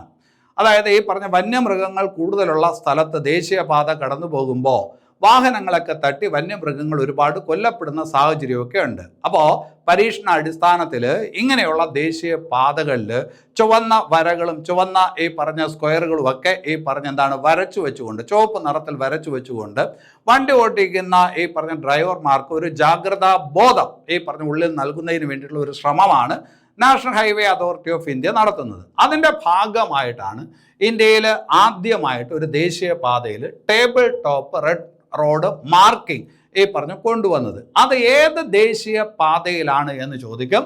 ദേശീയപാത 45 മധ്യപ്രദേശിലാണ്. ദേശീയപാത 45 എന്ന് പറയുമ്പോൾ മധ്യപ്രദേശിലെ ഭോപ്പാൽ, പിന്നെ അത് കഴിഞ്ഞിട്ട് മധ്യപ്രദേശിൽ തന്നെയുള്ള ജബൽപൂർ, ഈ 2 സ്ഥലങ്ങളെ തമ്മിൽ ബന്ധിപ്പിക്കുന്ന ഒരു ദേശീയപാതയാണ്. ആ ദേശീയപാതയിലാണ് ഇന്ത്യയിൽ ആദ്യമായിട്ട് table top red road marking ആര് നടത്തിയത്? National highway authority of India നടത്തിയത്. എന്തിനു വേണ്ടിയിട്ടാണ്? വന്യമൃഗ സംരക്ഷണത്തിന് വേണ്ടിയിട്ടാണ്. വന്യമൃഗങ്ങളെ അപകടത്തിൽ നിന്ന് സംരക്ഷിക്കുക എന്നുള്ള ലക്ഷ്യത്തോടു കൂടിയാണ്. അപ്പൊ അത് ഓർത്തു വെക്കണം. NH-45 എവിടെയാണ്? മധ്യപ്രദേശ്, അല്ലെ? അപ്പോൾ ഇന്ത്യയിലെ ആദ്യത്തെ table top red road marking ഏത് ദേശീയ പാതയിൽ? NH-45 മധ്യപ്രദേശ്. ശരി, ഇനി അത് കഴിഞ്ഞിട്ട് ഇന്ത്യയിലെ ആദ്യത്തെ ഫോറസ്റ്റ് സർവകലാശാല നിലവിൽ വരുന്നത് എവിടെയാണ്? ഇന്ത്യയിലെ ആദ്യത്തെ ഫോറസ്റ്റ് സർവകലാശാല നിലവിൽ വരുന്നത് എവിടെയാണെന്ന് ചോദിച്ചാൽ നല്ലൊരു ചോദ്യമാണ്. ഗോരഖ്പൂർ. ഗോരഖ്പൂർ എവിടെയാണ്? ഉത്തർപ്രദേശിലാണ്. ഉത്തർപ്രദേശിന്റെ കാര്യം പറയുമ്പോൾ ഇതുപോലെ വേറൊരു കാര്യം നമ്മൾ പഠിച്ചിട്ടുണ്ട്, വളരെ പ്രധാനമാണ്, പരീക്ഷയ്ക്ക് ചോദിക്കും. ഉത്തർപ്രദേശിൽ ഈ അടുത്ത കാലത്ത് ബ്രഹ്മോസ് മിസൈലിന്റെ നിർമ്മാണ യൂണിറ്റ് ഇന്ത്യയുടെ പ്രതിരോധ മന്ത്രി രാജ്നാഥ് സിംഗ് ഉദ്ഘാടനം ചെയ്തു. അപ്പൊ ആ പ്രതിരോധ രംഗവുമായി ബന്ധപ്പെട്ടിരിക്കുന്ന ബ്രഹ്മോസ് മിസൈൽ നിർമ്മാണ യൂണിറ്റ് സ്ഥാപിക്കപ്പെട്ടത് എവിടെയാണ്? ഉത്തർപ്രദേശിലെ ലക്നൌവിലാണ്, അല്ലെ? അതേസമയം ഇന്ത്യയിലെ ആദ്യത്തെ ഫോറസ്റ്റ് സർവകലാശാല വരുന്നത് അതും ഉത്തർപ്രദേശിലാണ്. ഉത്തർപ്രദേശിൽ എവിടെയാണ്? ഗോരഖ്പൂരിലാണ്, അല്ലെ? വേറൊരു കാര്യം കഴിഞ്ഞ ക്ലാസ്സിൽ നമ്മൾ പഠിച്ചിട്ടുണ്ട്. കേരളത്തിൽ പുതുതായിട്ട് ബ്രഹ്മോസ് മിസൈൽ നിർമ്മാണ യൂണിറ്റ് വരുന്നത് എവിടെയാണ്? നെട്ടുകാൽ തേരി. നെട്ടുകാൽ തേരി എവിടെയാണ്? അത് ഈ പറഞ്ഞ തിരുവനന്തപുരം ജില്ലയിലാണ്. കാട്ടാക്കടയ്ക്ക് അടുത്തുള്ള ഒരു സ്ഥലമാണ് ഈ പറഞ്ഞ നെട്ടുകാൽ തേരി. അപ്പൊ കേരളത്തിൽ പുതുതായിട്ട് ബ്രഹ്മോസ് മിസൈൽ നിർമ്മാണ യൂണിറ്റ് വരുന്നത് എവിടെയെന്ന് ചോദിച്ചാൽ തിരുവനന്തപുരം ജില്ലയിൽ നെട്ടുകാൽ തേരിയിലാണ് എന്നുള്ളത് ഓർത്ത് വയ്ക്കണം. ഇനി അത് കഴിഞ്ഞിട്ട് നല്ലൊരു ചോദ്യമാണ്. 2025 ഒരു പുരസ്കാരം, ഗ്ലോബൽ ഹ്യൂമാനിറ്റേറിയൻ പുരസ്കാരം. വന്യജീവി സംരക്ഷണവുമായി ബന്ധപ്പെട്ട് നൽകുന്ന ഒരു പുരസ്കാരമാണ് ഗ്ലോബൽ ഹ്യൂമാനിറ്റേറിയൻ പുരസ്കാരം 2025. അപ്പോൾ 2025 ഗ്ലോബൽ ഹ്യൂമാനിറ്റേറിയൻ പുരസ്കാരം ലഭിച്ചത് ആർക്ക് എന്നുള്ള ഒരു ചോദ്യം നല്ല ചോദ്യമായിരിക്കും. ആർക്കാണ് ലഭിച്ചത്? ആനന്ദ് അംബാനിക്കാണ്. ആനന്ദ് അംബാനി. ആരാണ് ആനന്ദ് അംബാനി? മുകേഷ് അംബാനിയുടെ മകനാണ് ആനന്ദ് അംബാനി. അവിടെ ആ കാര്യം ശ്രദ്ധിച്ച് വയ്ക്കണം. വൻതാര എന്ന് പറഞ്ഞിട്ട് ഒരു മൃഗ സംരക്ഷണ കേന്ദ്രമുണ്ട്. അതായത് ആനന്ദ് അംബാനിയുടെ നേതൃത്വത്തിൽ ഒരു മൃഗ സംരക്ഷണ കേന്ദ്രമുണ്ട്. ഏതെങ്കിലും തരത്തിൽ അപകടത്തിൽപ്പെടുന്ന മൃഗങ്ങളെ സംരക്ഷിക്കാൻ, അതിനെ വളർത്താൻ, അതിന് വേണ്ടിയിട്ടുള്ള ഈ പറഞ്ഞ ഒരു പുനരധിവാസ കേന്ദ്രം പോലെയുള്ള ഈ പറഞ്ഞ ഒരു മൃഗ സംരക്ഷണ കേന്ദ്രമുണ്ട്. അതെവിടെയാണ്? ഗുജറാത്തിലാണ്. ആ ഗുജറാത്തിലുള്ള മൃഗ പുനരധിവാസ കേന്ദ്രത്തിന്റെ പേരാണ് വൻതാര. വൻതാര മൃഗസംരക്ഷണ കേന്ദ്രം. ആനന്ദ് അംബാനിയുടെ ഉടമസ്ഥതയിലുള്ള വൻതാര മൃഗസംരക്ഷണ കേന്ദ്രം എവിടെയാണ് എന്നും പരീക്ഷയ്ക്ക് ചോദിക്കും. അത് ജാംനഗറിലാണ്. ഗുജറാത്തിലെ ജാംനഗറിലാണ്. ഈ അടുത്ത കാലത്ത് got tour of India, GOAT, got tour of India എന്ന പേരിൽ ഈ പറഞ്ഞ കായിക താരം, ഫുട്ബോൾ താരം ഇന്ത്യ സന്ദർശിച്ചിരുന്നു. ആരാണ് അത്? ലയണൽ മെസ്സിയാണ്. ലയണൽ മെസ്സിയുടെ ഇന്ത്യയിലെ സന്ദർശനത്തിന് കൊടുത്തിരുന്ന പേരാണ് got tour of India. Lionel Messi India സന്ദർശിച്ച സമയത്ത് ഈ പറഞ്ഞ വൻതാര മൃഗസംരക്ഷണ കേന്ദ്രവും സന്ദർശിച്ചിരുന്നു. അദ്ദേഹം അത്ഭുതപ്പെട്ടു പോയി എന്നാണ് കമന്റ് ചെയ്തേക്കുന്നത്. അപ്പോൾ അതിൻ്റെ ഉടമസ്ഥനാണ് ആനന്ദ് അംബാനി. അപ്പോൾ ആനന്ദ് അംബാനിക്കാണ് 2025 ഗ്ലോബൽ ഹ്യൂമാനിറ്റേറിയൻ പുരസ്കാരം ലഭിച്ചത്, അല്ലെ? അപ്പോൾ വൻതാര മൃഗസംരക്ഷണ കേന്ദ്രം എവിടെ? ഗുജറാത്തിലെ ജാംനഗർ. അത് പറയുമ്പോൾ ജാംനഗർ എന്ന് പറയുമ്പോൾ ഒരു കാര്യം കൂടി ഓർത്തോണം. ഇന്ത്യയിലെ ഏറ്റവും വലിയ എണ്ണ ശുദ്ധീകരണശാല, ഇന്ത്യയിലെ ഏറ്റവും വലിയ ഓയിൽ റിഫൈനറി ഏത് സംസ്ഥാനത്താണ്? അത് ഗുജറാത്തിലാണ്. ഗുജറാത്തിൽ എവിടെയാണ്? ജാംനഗറിലാണ്. ഇന്ത്യയിലെ എന്നല്ല, ലോകത്തിലെ തന്നെ ഏറ്റവും വലിയ എണ്ണ ശുദ്ധീകരണശാലയാണ് റിലയൻസിന്റെ ഉടമസ്ഥതയിലുള്ള ജാംനഗറിലുള്ള എണ്ണ ശുദ്ധീകരണശാല. അത് പറയുമ്പോൾ വേറൊരു കാര്യം കൂടെ ഓർത്തോണം. ഇന്ത്യയിലെ ആദ്യത്തെ ഓയിൽ റിഫൈനറി എവിടെയാണ്? അത് ആസാമിലാണ്. അത് നിങ്ങൾക്കറിയാം, ഡിഗ്ബോയ് എന്നാണ് പേര്. ഇന്ത്യയിലെ ആദ്യത്തെ ഓയിൽ റിഫൈനറി എവിടെയെന്ന് ചോദിച്ചാൽ ആസാമിലെ ഡിഗ്ബോയ് ആണ് എന്നുള്ള കാര്യം ഓർത്ത് വയ്ക്കണം. ഇനി അത് കഴിഞ്ഞിട്ട് വേറൊരു ഭാഗത്തോട്ട് വരാം. ദുൽഹസ്തി അണക്കെട്ട് എവിടെയാണ്, അല്ലെങ്കിൽ ഏത് നദിയിലാണ്? ഈ അടുത്ത കാലത്ത് വാർത്തകളിൽ വന്ന ഒരു അണക്കെട്ടാണ്. നേരത്തെ പണിതു വെച്ചിരുന്ന ഒരു അണക്കെട്ടാണ്. ഇപ്പം പുതിയ പണികളൊക്കെ ഈ അണക്കെട്ടിൽ തുടങ്ങുന്നു. അതുമായി ബന്ധപ്പെട്ട് വാർത്തകളുണ്ട്. പാകിസ്ഥാൻ ഈ പറഞ്ഞ അണക്കെട്ടിൻ്റെ നിർമ്മാണത്തെ എതിർക്കുന്നു. അങ്ങനെ വാർത്തകളിൽ നിറഞ്ഞു നിൽക്കുന്ന ഈ പറഞ്ഞൊരു അണക്കെട്ടാണ് ദുൽഹസ്തി അണക്കെട്ട്. ദുൽഹസ്തി അണക്കെട്ട് എവിടെയാണെന്ന് ചോദിച്ചാൽ തീർച്ചയായിട്ടും അത് ജമ്മു കാശ്മീരിലാണ്. ജമ്മു കാശ്മീരിൽ എന്ന് നമ്മൾ പറയുമ്പോൾ അവിടെ കുറച്ചുകൂടി ശ്രദ്ധിക്കേണ്ടത് ദുൽഹസ്തി അണക്കെട്ട് ഏത് നദിയിലാണ് എന്നുള്ളതാണ് ചോദ്യം. ഏത് നദിയിലാണ് എന്ന് ചോദിച്ചാൽ ദുൽഹസ്തി അണക്കെട്ട് ചെനാബ് എന്ന് പറയുന്ന നദിയിലാണ്. സിന്ധുവിൻ്റെ 5 പോഷക നദികൾ, അതിലെ ഏറ്റവും വലിയ പോഷക നദിയാണ്, അല്ലെ? ഏറ്റവും വലിയ പോഷക നദിയാണ് ചെനാബ്. സിന്ധുവിൻ്റെ ഏറ്റവും നീളം കൂടിയ പോഷക നദിയാണ് സത്ലജ്. അങ്ങോട്ടും ഇങ്ങോട്ടും മാറിപ്പോകരുത്. അപ്പോൾ സിന്ധുവിൻ്റെ ഏറ്റവും വലിയ പോഷക നദിയായിട്ടുള്ള ചെനാബ് നദിയിലാണ് ഈ ദുൽഹസ്തി അണക്കെട്ട് പണിയുന്നത്. വേറൊരു കാര്യം നമ്മൾ പഠിച്ചിട്ടുണ്ട്, ബഗ്ലേഹർ അണക്കെട്ട് എന്ന് പറഞ്ഞിട്ട് ഒരു അണക്കെട്ട് പഠിച്ചിട്ടുണ്ട്, പരീക്ഷയ്ക്ക് ചോദിച്ചിട്ടുമുണ്ട്. ബഗ്ലേഹർ അണക്കെട്ട് ഏത് നദിയിലാണ്? അതും ചെനാബ് നദിയിലാണ്. ബഗ്ലേഹർ അണക്കെട്ടും ഏത് നദിയിലാണ്? ചെനാബ് നദിയിലാണ്. ലോകത്തിലെ ഏറ്റവും ഉയരത്തിലുള്ള റെയിൽവേ പാലം ഏതാണ്? ചെനാബ് പാലം, അല്ലെ? ചെനാബ് പാലം, ചെനാബ് നദിക്ക് കുറുകെയാണ് ചെനാബ് പാലം നിർമ്മിച്ചിരിക്കുന്നത് ജമ്മു കാശ്മീരിൽ. പരീക്ഷയ്ക്ക് ഇപ്പോൾ ചോദിച്ചതാണ്. അതുപോലെ ഉറി അണക്കെട്ട്, അങ്ങനെ കേട്ടിട്ടുണ്ടോ? ഉറി ജലവൈദ്യുത പദ്ധതി കേട്ടിട്ടുണ്ടോ? അത് ഏത് നദിയിലാണെന്ന് ചോദിച്ചാൽ ജലം നദിയിലാണ്. ഉറി ജലവൈദ്യുത പദ്ധതി ഏത് നദിയിലാണെന്ന് ചോദിച്ചാൽ ജലം നദിയിലാണ്. അപ്പോൾ അത്രയും പ്രധാനപ്പെട്ടതാണ്. ഇതെല്ലാം പരീക്ഷയ്ക്ക് ചോദിക്കാൻ കൊള്ളാവുന്ന കാര്യങ്ങളാണ്. ഇപ്പോൾ പറഞ്ഞത് ദുൽഹസ്തി അണക്കെട്ട് ചെനാബ് നദിയിൽ ജമ്മു കാശ്മീർ, ബഗ്ലേഹർ അണക്കെട്ട് ചെനാബ് നദിയിൽ ജമ്മു കാശ്മീർ, ചെനാബ് റെയിൽവേ പാലം, ലോകത്തിലെ ഏറ്റവും ഉയരത്തിലുള്ള റെയിൽവേ പാലം ചെനാബ് നദിക്ക് കുറുകെ. പിന്നെ അത് കഴിഞ്ഞിട്ട് ഉറി ജലവൈദ്യുത പദ്ധതി, അത് ജലം നദിയിൽ ജമ്മു കാശ്മീർ, അല്ലെ? അപ്പൊ അത്രയും കാര്യങ്ങൾ അവിടെ ഓർത്ത് വയ്ക്കുക. ഇനി അത് കഴിഞ്ഞിട്ട് ലോകത്തിലെ ഏറ്റവും ഉയരത്തിലുള്ള യുദ്ധ സ്മാരകം ഏതാണ്? ലോകത്തിലെ ഏറ്റവും ഉയരത്തിലുള്ള യുദ്ധ സ്മാരകം ഏതാണെന്ന് ചോദിച്ചാൽ ഗാൽവാൻ വാലി യുദ്ധ സ്മാരകമാണ്. ഗാൽവാൻ വാലി യുദ്ധ സ്മാരകം ഇതെവിടെയാണെന്ന് ചോദിച്ചാൽ ലഡാക്കിലാണ്. ലോകത്തിലെ ഏറ്റവും ഉയരത്തിലുള്ള യുദ്ധ സ്മാരകം ഈ അടുത്ത കാലത്ത് വന്നതാണ്. എവിടെയെന്ന് ചോദിച്ചാൽ ഗാൽവാൻ വാലി യുദ്ധ സ്മാരകം. ഗാൽവാൻ വാലി യുദ്ധ സ്മാരകം എവിടെയാണ്? ലഡാക്കിലാണ്, അല്ലെ? അതുപോലെ വേറൊരു കാര്യം നമ്മൾ പഠിച്ചിട്ടുണ്ട്, ഇന്ത്യയിലെ ഉയരത്തിലുള്ള യുദ്ധഭൂമി, ഏറ്റവും ഉയരത്തിലുള്ള യുദ്ധഭൂമി നമ്മൾ പഠിച്ചിട്ടുണ്ട്. ഏതാണ്? സിയാച്ചിൻ, അല്ലെ? അപ്പൊ ഇവിടെ ഇപ്പൊ പറഞ്ഞ എന്താണ്? ഇന്ത്യയിലെ ഏറ്റവും ഉയരത്തിലുള്ള യുദ്ധ സ്മാരകം നിലവിൽ വന്നത് എവിടെയാണ് എന്ന് ചോദിച്ചാൽ ലഡാക്കിലാണ്. അതാണ് ഗാൽവാൻ വാലി യുദ്ധ സ്മാരകം. അപ്പൊ അതൊന്ന് ശ്രദ്ധിച്ച് വയ്ക്കുക. ഇനി അത് കഴിഞ്ഞിട്ട് ഒരു കരാറിലോട്ട് വരാം. ഇന്ത്യയും ഒരു രാജ്യവുമായിട്ട് 2025 ഡിസംബറിൽ ഒരു സ്വതന്ത്ര വ്യാപാര കരാറിൽ ധാരണയായി. ഏത് രാജ്യവുമായിട്ടാണ് ഇന്ത്യ സ്വതന്ത്ര വ്യാപാര കരാറിന് ധാരണയായത് എന്ന് ചോദിച്ചാൽ ന്യൂസിലാൻഡുമായിട്ടാണ്, അല്ലെ? ഇപ്പൊ നമുക്കറിയാം നമ്മുടെ ഉൽപ്പന്നങ്ങൾ പലതും അമേരിക്കയിലോട്ട് കയറ്റി അയക്കാൻ പറ്റാത്ത സാഹചര്യമാണ്. കാരണം ഭയങ്കരമായിട്ടുള്ള ടാക്സ് ആണ് അമേരിക്ക നമ്മുടെ ഈ പറഞ്ഞ ഉൽപ്പന്നങ്ങൾക്ക് മേൽ അടിച്ചേൽപ്പിക്കുന്നത്. അപ്പോൾ അങ്ങനെ ഒരു സാഹചര്യത്തിൽ നമുക്ക് പുതിയ മാർക്കറ്റുകൾ നോക്കേണ്ടി വരും. അപ്പോൾ അങ്ങനെ നമ്മളെ ഒരു ശ്രമത്തിൻ്റെ ഭാഗമായിട്ട് ഇപ്പോൾ ന്യൂസിലാൻഡ് ഗവൺമെൻറ്റുമായിട്ട് സംസാരിച്ചു. നമ്മളിപ്പോൾ ഈ പറഞ്ഞ തിരുവാരഹിത എന്ന് പറയുമ്പോൾ ടാക്സ് ഇല്ലാതെ സ്വതന്ത്ര വ്യാപാര കരാർ ആരുമായിട്ട് ഒപ്പുവെച്ചിട്ടുണ്ട്? ന്യൂസിലാൻഡുമായിട്ട് ഒപ്പുവെച്ചിട്ടുണ്ട്, അല്ലെങ്കിൽ ധാരണയിലായിട്ടുണ്ട്. അപ്പോൾ 2025 ഡിസംബറിൽ ഏത് രാജ്യവുമായിട്ടാണ് തിരുവാരഹിത സ്വതന്ത്ര വ്യാപാര കരാറിൽ ഇന്ത്യ ധാരണയായത് എന്ന് ചോദിച്ചാൽ ന്യൂസിലാൻഡുമായിട്ടാണ്. ഇനി അതുപോലെ ഒരു കാര്യം വേറെയുണ്ട്.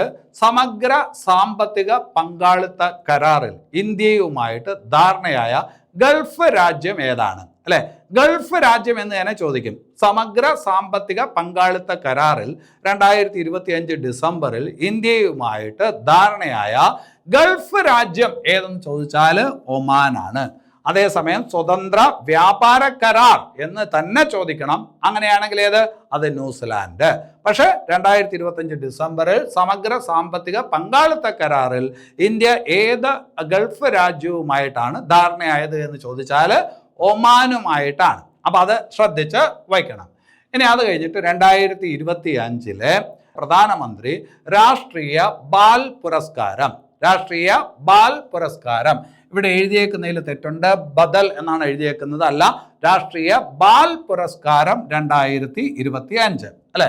രാഷ്ട്രീയ ബാൽ പുരസ്കാരം എന്ന് പറയുന്നത് 5 വയസ്സിനും 18 വയസ്സിനും ഇടയ്ക്കുള്ള കായിക താരങ്ങൾക്ക് അല്ലെങ്കിൽ ഈ പറഞ്ഞ കുട്ടികൾക്ക് കൊടുക്കുന്ന പുരസ്കാരമാണ്. ഏത്? രാഷ്ട്രീയ ബാൽ പുരസ്കാരം. ബാലൻ അല്ലെ.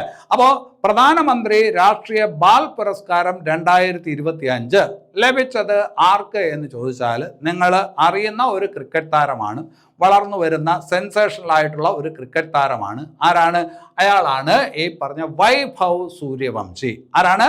വൈഭവ് സൂര്യവംശി. അപ്പോൾ 2025 പ്രധാനമന്ത്രിയുടെ രാഷ്ട്രീയ ബാൽ പുരസ്കാരം ലഭിച്ച ക്രിക്കറ്റ് താരം ആരെന്ന് ചോദിച്ചാൽ വൈഭവ് സൂര്യവംശി എന്ന് പറയുന്ന ക്രിക്കറ്റ് താരമാണ്. ബീഹാറിൽ നിന്നുള്ള ക്രിക്കറ്റ് താരമാണ്. ഇന്ത്യയുടെ അണ്ടർ-19 ക്യാപ്റ്റനൊക്കെയാണ് ആര്? ഈ പറഞ്ഞ വൈഭവ് സൂര്യവംശി അല്ലെ. നിങ്ങൾക്കറിയാം, ഈ അടുത്ത കാലത്ത് രാജസ്ഥാൻ റോയൽസ് എന്ന് പറയുന്ന ടീമിന് വേണ്ടിയിട്ട് അദ്ദേഹം കളിച്ചിരുന്നു, സെഞ്ചുറി നേടിയിരുന്നു. അങ്ങനെ വാർത്തകളിലൊക്കെ ഇടം പിടിച്ച് നിൽക്കുന്ന ഈ പറഞ്ഞ ഒരു ക്രിക്കറ്റ് താരമാണ് ഈ പറഞ്ഞ വൈഭവ് സൂര്യവംശി. അദ്ദേഹത്തിനാണ് 2025 പ്രധാനമന്ത്രിയുടെ രാഷ്ട്രീയ ബാൽ പുരസ്കാരം ലഭിച്ചത്. അധികം താമസിയാതെ തന്നെ ഇന്ത്യൻ ടീമിൽ എത്തുമെന്ന് പ്രതീക്ഷിക്കുന്ന കളിക്കാരനാണ് ആര്? വൈഭവ് സൂര്യവംശി. എവിടുത്തെ താരമാണ്? ബീഹാർ ക്രിക്കറ്റ് താരമാണ്. ഇനി അത് കഴിഞ്ഞിട്ട് സയ്യിദ് മുഷ്താഖ് അലി ട്രോഫി 2025. സയ്യിദ് മുഷ്താഖ് അലി ട്രോഫി അല്ലെ. ആദ്യം മനസ്സിലാക്കേണ്ടത് സയ്യിദ് മുഷ്താഖ് അലി ട്രോഫി ഏത് കായിക ഇനവുമായി ബന്ധപ്പെട്ടിരിക്കുന്നു എന്ന് ചോദിച്ചാൽ ക്രിക്കറ്റുമായി ബന്ധപ്പെട്ടിരിക്കുന്ന ഒരു ഈ പറഞ്ഞ ടൂർണമെന്റ് ആണ് സയ്യിദ് മുഷ്താഖ് അലി ടൂർണമെന്റ് അല്ലെങ്കിൽ ട്രോഫി. 2025 ഇപ്പോൾ അത് നടന്നു. അപ്പോൾ 2025 സയ്യിദ് മുഷ്താഖ് അലി ക്രിക്കറ്റ് കിരീടം അല്ലെങ്കിൽ ട്രോഫി നേടിയത് ഏത് ടീമാണെന്ന് ചോദിച്ചാൽ ജാർഖണ്ഡ് ആണ്. അതുപോലെ ഇപ്പോൾ വേറൊരു ടൂർണമെന്റ് നടന്നുകൊണ്ടിരിക്കുന്നു, വിജയ് ഹസാരെ ട്രോഫി. ഇപ്പൊ നടന്നുകൊണ്ടിരിക്കുന്നതേ ഉള്ളൂ, ഞാനിത് പറയുന്ന സമയത്ത് ആ ടൂർണമെന്റ് നടക്കുന്നേ ഉള്ളൂ. വിജയ് ഹസാരെ ട്രോഫി എന്തുമായി ബന്ധപ്പെട്ടിരിക്കുന്നു? ഏത് കായിക ഇനവുമായി ബന്ധപ്പെട്ടിരിക്കുന്നു? അതും ക്രിക്കറ്റുമായി ബന്ധപ്പെട്ടിരിക്കുന്ന ഒരു ടൂർണമെന്റ് ആണ്. ഇന്ത്യയുടെ ആഭ്യന്തര ക്രിക്കറ്റ് ടൂർണമെന്റ് ആണ്. അതുപോലെ രഞ്ജി ട്രോഫി എന്തുമായി ബന്ധപ്പെട്ടിരിക്കുന്നു? ക്രിക്കറ്റുമായി ബന്ധപ്പെട്ടിരിക്കുന്ന ഈ പറഞ്ഞ ഒരു ടൂർണമെന്റ് ആണ്. ഇന്ത്യയുടെ ആഭ്യന്തര ക്രിക്കറ്റ് ടൂർണമെന്റ് ആണ്. അപ്പോൾ ഇത് മൂന്നും ഇന്ത്യയുടെ ആഭ്യന്തര ക്രിക്കറ്റ് ടൂർണമെന്റ് ആണ് അല്ലെ. ക്രിക്കറ്റ് എന്ന് പറയുമ്പോൾ ക്രിക്കറ്റ് 3 ഫോർമാറ്റ് ഉണ്ട്. ക്രിക്കറ്റിന് 3 ഫോർമാറ്റ് ഉണ്ട്. ഏതൊക്കെയാണ്? 2020 ഫോർമാറ്റ്. ഇവിടെ സയ്യിദ് മുഷ്താഖ് അലി ട്രോഫി എന്ന് പറയുന്നത് 2020 ഫോർമാറ്റിലുള്ള ടൂർണമെന്റ് ആണ്. അപ്പോൾ ഇന്ത്യയുടെ ആഭ്യന്തര 2020 ടൂർണമെന്റ് എന്ന് ചോദിച്ചാൽ സയ്യിദ് മുഷ്താഖ് അലി ട്രോഫിയാണ്. ഇനി അത് കഴിഞ്ഞിട്ട് വിജയ് ഹസാരെ ട്രോഫി എന്ന് പറയുന്നത് ഇപ്പോൾ വിരാട് കോഹ്ലിയും രോഹിത് ശർമ്മയൊക്കെ ഈ ടൂർണമെന്റ് കളിക്കുന്നുണ്ട്. അപ്പോൾ ഈ പറഞ്ഞ വിജയ് ഹസാരെ ട്രോഫി എന്ന് പറയുന്നത് ഇന്ത്യയുടെ ഏകദിന ആഭ്യന്തര ടൂർണമെന്റ് ആണ്. ഇന്ത്യയുടെ ഏകദിന ആഭ്യന്തര ടൂർണമെന്റ് ആണ് ഏത്? വിജയ് ഹസാരെ ട്രോഫി. 2025 അത് നടക്കാണ്. ആർക്കാണ് കിട്ടുന്നതെന്ന് ഇപ്പോൾ പറയാനായിട്ട് പറ്റത്തില്ല, പൂർണ്ണമായിട്ടില്ല. ഇനി അത് കഴിഞ്ഞിട്ട് രഞ്ജി ട്രോഫി ഇപ്പോൾ നടന്നു കഴിഞ്ഞു. രഞ്ജി ട്രോഫിയിൽ കിരീടം ആർക്ക് കിട്ടി എന്നുള്ളത് നിങ്ങൾക്ക് അറിയാം. രഞ്ജി ട്രോഫി കിരീടം നേടിയിരിക്കുന്നത് വിദർഭ ടീമാണ്. ഫൈനലിൽ കേരളത്തെ പരാജയപ്പെടുത്തിയിട്ടാണ് രഞ്ജി ട്രോഫി കിരീടം ഏറ്റവും റീസെൻ്റ് ആയിട്ട് ലേറ്റസ്റ്റ് അതാണ് ആർക്കാണ് കിട്ടിയിരിക്കുന്നത്? വിദർഭയ്ക്കാണ്. അപ്പോൾ 2025 രഞ്ജി ട്രോഫി കിരീടം നേടിയത് ആരെന്ന് ചോദിച്ചാൽ അത് വിദർഭ ടീമാണ്. ഫൈനലിൽ കേരളത്തെ തോൽപ്പിച്ചു. ഇവിടെ ഇപ്പോൾ പറഞ്ഞത് 2025 2020 ടൂർണമെൻ്റാണ്, സയ്യിദ് മുഷ്താഖ് അലി ടൂർണമെൻറ്റ്. അതിൽ കിരീടം നേടിയത് ജാർഖണ്ഡാണ്. വിജയ് ഹസാരെ ട്രോഫി ആർക്ക് കിട്ടുമെന്നുള്ളത് നോക്കിയിട്ട് പറയണം കേട്ടോ, അല്ലെങ്കിൽ എഴുതി വയ്ക്കണം. ഇനി അത് കഴിഞ്ഞിട്ട് ആരാണ് ഖാലിദ സിയ? 2025 ഡിസംബറിൽ മരണപ്പെട്ട ബംഗ്ലാദേശിലെ ആദ്യത്തെ വനിതാ പ്രധാനമന്ത്രിയാണ് ഖാലിദ സിയ. അല്ലെ, നമുക്കറിയാം ബംഗ്ലാദേശിന്റെ രാഷ്ട്രപിതാവ് നമ്മൾ പണ്ട് പറഞ്ഞുകൊണ്ടിരുന്നത് ഷെയ്ഖ് മുജീബുർ റഹ്മാൻ എന്നാണ്. പക്ഷേ ഈ അടുത്ത കാലത്ത് ബംഗ്ലാദേശിൽ ആഭ്യന്തര കലാപമൊക്കെ ഉണ്ടായി. അതിനെ തുടർന്ന് ആ പറഞ്ഞ സ്ഥാനം വേറൊരാൾക്കാണ് ഇപ്പോൾ കൊടുത്തിരിക്കുന്നത്, സിയാവുർ റഹ്മാൻ. ബംഗ്ലാദേശിൽ ഇപ്പോഴ് രാഷ്ട്രപിതാവ് ആരെന്ന് ചോദിച്ചാൽ നമ്മൾ പറയേണ്ടത് സിയാവുർ റഹ്മാൻ എന്ന് പറയുന്ന ഒരാളുടെ പേരാണ്. ആ സിയാവുർ റഹ്മാൻ എന്ന് പറയുന്ന ആളുടെ മകളാണ് ആര്? ഖാലിദ സിയ. ആ ഖാലിദ സിയ ആയിരുന്നു ബംഗ്ലാദേശിലെ ആദ്യത്തെ വനിതാ പ്രധാനമന്ത്രി. ബംഗ്ലാദേശ് നാഷണലിസ്റ്റ് പാർട്ടി എന്ന് പറയുന്ന ഒരു പാർട്ടിയുണ്ട്, BNP. ആ പാർട്ടിയുടെ നേതാവായിരുന്നു ഖാലിദ സിയ. അവർക്ക് ശേഷമാണ് ഷെയ്ഖ് ഹസീന ബംഗ്ലാദേശിലെ പ്രധാനമന്ത്രിയായത്. ഷെയ്ഖ് ഹസീന അവരിപ്പോ ഇന്ത്യയിൽ അഭയം പ്രാപിച്ചിരിക്കുകയാണ് എന്നുള്ള കാര്യം നിങ്ങൾക്ക് അറിയാം. ബംഗ്ലാദേശി അവാമി ലീഗ് എന്ന് പറയുന്ന ഒരു പാർട്ടിയുണ്ട്. അവാമി ലീഗ് എന്ന് പറയുന്ന പാർട്ടിയുടെ നേതാവാണ് ആര്? ഷെയ്ഖ് ഹസീന. അപ്പോൾ അവരാണ് ഇപ്പോൾ ഈ പറഞ്ഞ ആഭ്യന്തര കലാപം ഉണ്ടായപ്പോൾ ഈ പറഞ്ഞ ഇന്ത്യയിലോട്ട് ഓടി വന്നിട്ടുള്ളത്. അപ്പോൾ 2025 ഡിസംബറിൽ മരണപ്പെട്ട ബംഗ്ലാദേശിലെ ആദ്യത്തെ വനിതാ പ്രധാനമന്ത്രി ആരും ചോദിച്ചാൽ ഖാലിദ സിയയാണ്. ഓർത്തു വയ്ക്കണം, പരീക്ഷയ്ക്ക് ചോദിക്കാൻ കൊള്ളാം. ഇനി അത് കഴിഞ്ഞിട്ട് 2 AI മോഡലുകളെ പരിചയപ്പെടാം. Mango, avocado. മാംഗോ അല്ലെ ഒരു ഫലത്തിൻ്റെ പേരാണ്, അവക്കാഡോ ഒരു ഫലത്തിൻ്റെ പേരാണ് അല്ലേ. അപ്പോൾ ഈ പേരിൽ പുതിയ AI മോഡലുകൾ സൃഷ്ടിക്കാൻ പോവുകയാണ്. മാംഗോ, അവക്കാഡോ എന്നീ പേരുകളിൽ പുതിയ AI മോഡലുകളെ സൃഷ്ടിക്കുന്നത് ഏത് ടെക് കമ്പനിയാണ് എന്ന് ചോദിച്ചാൽ അത് മെറ്റയാണ്. നിങ്ങൾക്കറിയാം ഫേസ്ബുക്ക്, ഇൻസ്റ്റാഗ്രാം, അതുപോലെ വാട്സപ്പ്, ഇതെല്ലാം ഈ പറഞ്ഞ ഏത് കമ്പനിയുടേതാണ്? മെറ്റ എന്ന് പറയുന്ന ടെക് കമ്പനിയുടെ കീഴിൽ പ്രവർത്തിക്കുന്നവയാണ് ഈ പറഞ്ഞ സോഷ്യൽ മീഡിയ പ്ലാറ്റ്ഫോം എല്ലാം. അപ്പോൾ ഈ മെറ്റ കമ്പനി വികസിപ്പിക്കുന്ന പുതിയ AI മോഡലുകൾ കൊടുത്തിരിക്കുന്ന പേരാണ് മാംഗോയും അവക്കാഡോയും അല്ലെ. IT കറണ്ട് അഫയേഴ്സിൽ ഉണ്ടെങ്കിൽ ആ ഭാഗത്ത് ചോദിക്കാൻ കൊള്ളാവുന്ന ഒരു ചോദ്യമാണ്. ഇനി അത് കഴിഞ്ഞിട്ട് ഈ അടുത്ത കാലത്ത് time magazine 2025 CEO of the year ആയിട്ട് തിരഞ്ഞെടുത്തത് ആരെയാണ്? Time magazine 2025 CEO of the year ആയിട്ട് തിരഞ്ഞെടുത്തത് ആരെയാണ്? അല്ലെ, CEO ചീഫ് എക്സിക്യൂട്ടീവ് ഓഫീസർ ആരെയാണ് എന്ന് ചോദിച്ചാൽ അത് യൂട്യൂബിൻ്റെ ഈ പറഞ്ഞ CEO ആണ്. യൂട്യൂബ് എന്ന് പറയുന്ന പ്ലാറ്റ്ഫോമിൻ്റെ CEO ആണ് 2025 CEO ഓഫ് ദി ഇയർ ആയിട്ട് ആര് തിരഞ്ഞെടുത്തത്? ടൈം മാഗസിൻ തിരഞ്ഞെടുത്തത്. യൂട്യൂബിൻ്റെ CEO ആരെന്ന് ചോദിച്ചാൽ അത് നീൽ മോഹനാണ്, ഇന്ത്യൻ വംശജനാണ്. നീൽ മോഹനാണ് ഇന്ത്യൻ വംശജനാണ് അല്ലെ. ഗൂഗിളിന്റെ CEO ആരാണ്? സുന്ദർ പിച്ചെ അല്ലെ. ഗൂഗിളിന്റെ CEO ആണ് സുന്ദർ പിച്ചെ, ഇന്ത്യൻ വംശജനാണ്.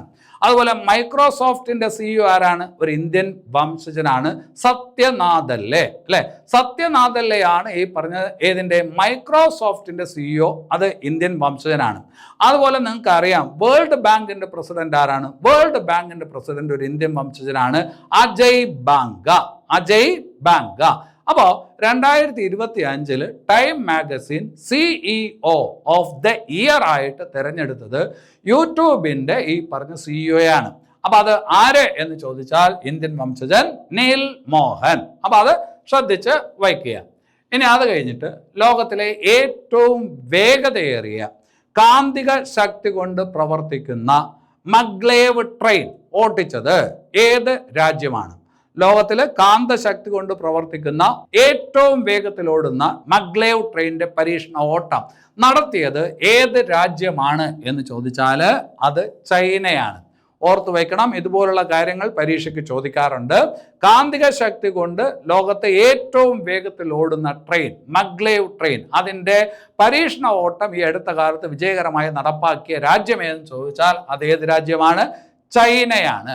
അതുപോലെ തന്നെ ഏറ്റവും നീളം കൂടിയ, ലോകത്തിലെ ഏറ്റവും നീളം കൂടിയ എക്സ്പ്രസ് ടണൽ ഈ അടുത്ത കാലത്ത് തുറന്നത് ഏത് രാജ്യമാണ്?